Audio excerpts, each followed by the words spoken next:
We are crossing live to Absrod Oval, where the Scodfather will speak to the press. I heard that he is in a grumpy mood.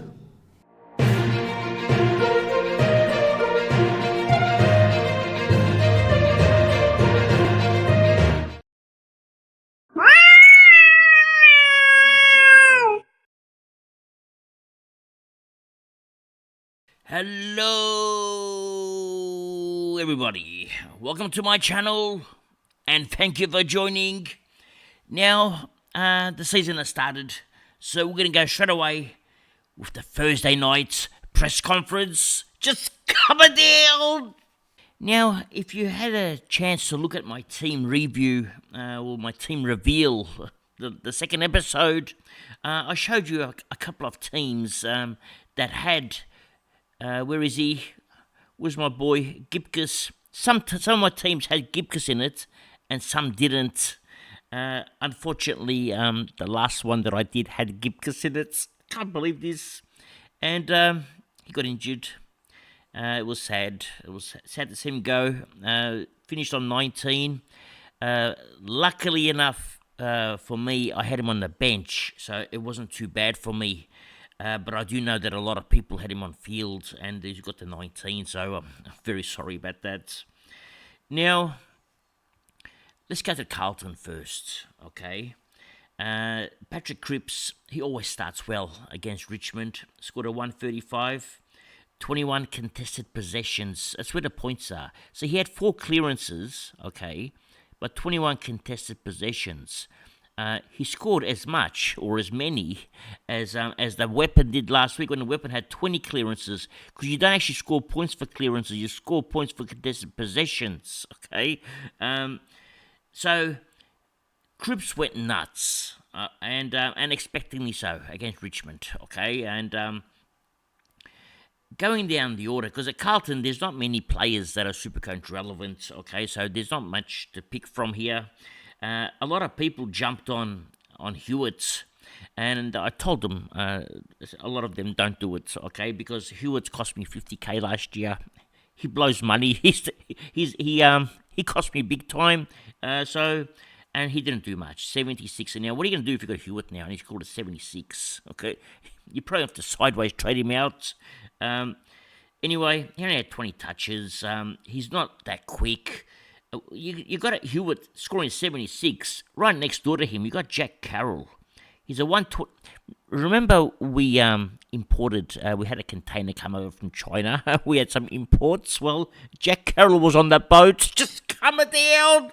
And Jack Carroll was in our team, and so we picked him. I was waiting for him to be. If he was going to be the sub, I was not going to pick him. As soon as I found out he's not the sub, straight away I put him in the team. He went nuts. Scored pretty much what Hewitt scored, but at $300K less on the price. Okay, so he did a good job. He was on my bench, okay, but I'm very happy. Going back to the leaderboard here, Nick Newman is having a good year. 19 kicks, 5 handballs. He's having a really, really good year. He could actually almost end up being in the top 10, okay, and probably will be a top 10 defender. Saad has dropped off big time from last year. We reviewed him. We liked him. He's not the same as Saad, okay? He's not good. Not for Supercoach anyway. He's a very good player, but not for Supercoach.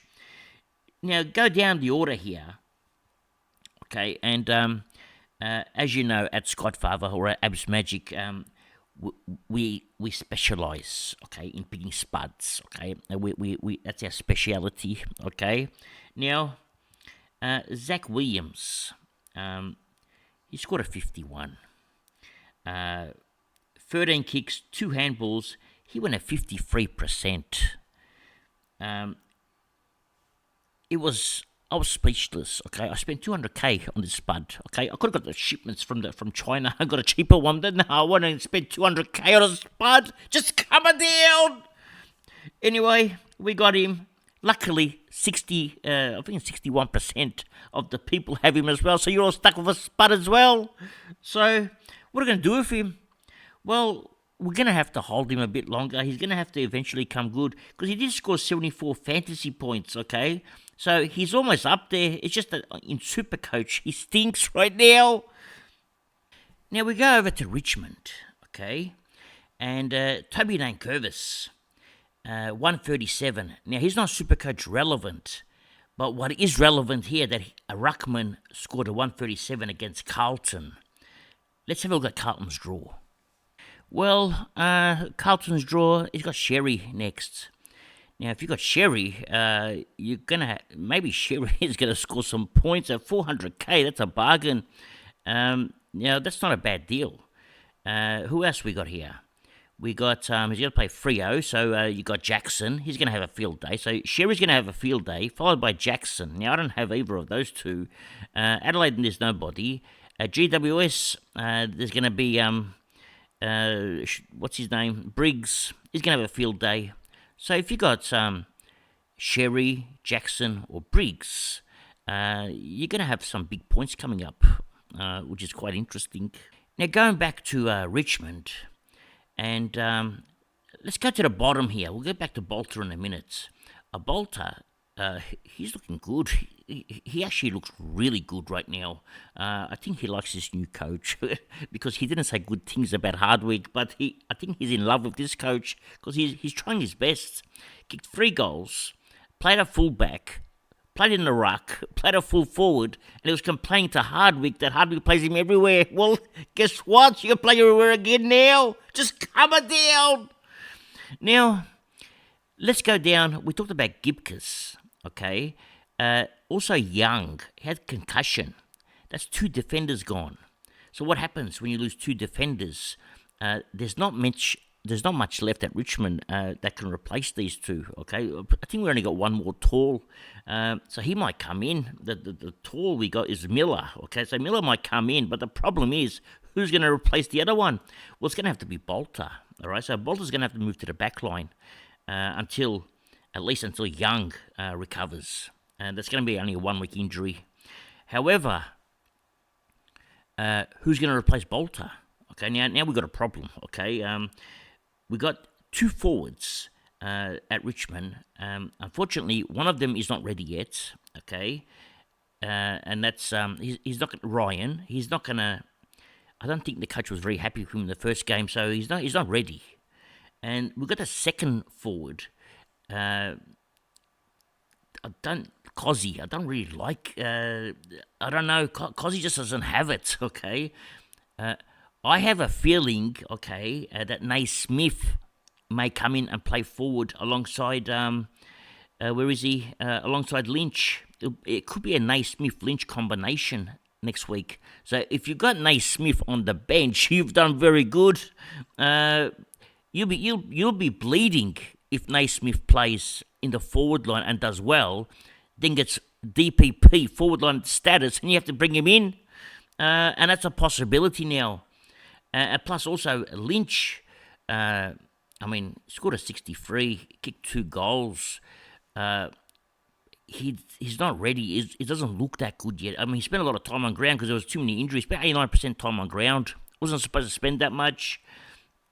But anyway, let's go to, Taranto's not, no one's got Taranto this year, I don't think. But Jaden Short. Now, Short scored an 88 with a goal. Okay, 88 with a goal. Otherwise, his score would have been a lot lower. Short, you'd be very nervous right now holding Short. I was going to pick Short. I loved Short's game last week, okay? Played in defence. The ball wasn't moving out of defence. He was the main man. This week, he was named on the wing, okay? And obviously, we just look at him and say, no, he's going to play defence. He's not going to play on the wing. Why would they play Short on the wing? Well, he played on the wing. And that's actually a good score for a winger. 16 kicks, 3 handballs. A score of 88 is actually a very good score for a winger. But the problem is, you didn't bring Short in to be a winger. You brought him to be a defender, take the kick-ins. Last week he took 8. This week, did he take at least 1 or 2? I can't remember. He was hardly in defence. So, you may want to watch him one more week. Actually, he's on the bubble this week. But he's not going to drop him. Probably had a big score. So, yeah, you might want to watch him this week and see what you think. Now, Dusty, I think he's become the grandpa, which we mentioned the other day. He's not the same Dusty. There's no speed. He's not fast. His tackles don't stick, and he's a very skillful man. Okay, but he's not the same Dusty that we know. So unfortunately, he's not. I can't see him finishing top 6 this year. Unless something drastic, massive change of form, because he played a lot of time in the forward line. When the coach said he's going to play in the midfield, I didn't see that happen. Now, going down, Dow, okay, big disappointment. Five kicks, 11 handballs. He actually had a decent game for his standards, but he's not good enough. He's VFL level, 250k. If you've got him, okay, I hope you don't have him, because at 250k, you're getting a 67. At 123k, you can have Carroll scoring 74s. Okay, so that was not good. Shy Bolton, that's another one, scored a 60. He's not good. Okay, he's a good player, but his role is not good, especially in the Richmond forward line when the ball never gets there. Now, Gipkus is now out, so we're going to have to trade him out. Who do we trade him to? Well, luckily, we get to see who we like. There's actually a lot of choices. You got Pink at North Melbourne. He might be good. We don't know. Okay. You got Hoare at Melbourne. You might like his game. You got a few to choose from. Okay. You got Caulfield. Okay. So there's a few. And Dion Prestia is done his hammy. So he went out. So they're going to have to bring in a midfielder next week. We don't have many midfielders at Richmond, so I've got to see who they're going to bring in. It could be a rookie. Okay, so we might get another rookie to have a look at. Well, it's a very short episode today. Now, I hope you've had a chance to watch the team reveal. You've got to watch part 1 first before you watch part 2. Okay, part 1, and then you watch part 2. Okay, well, I think you've watched part 1. 3,900 views. Oh, what's going on? Just calm down. Okay, so I think half of you watch part 2 now. The other half will watch it soon. And let me know what you thought of my team, the team of Spuds. Anyway, that's all for today. Thank you for joining. And remember one thing. It's nice to be important, but it's important to be nice. Ciao for now. That's all, folks.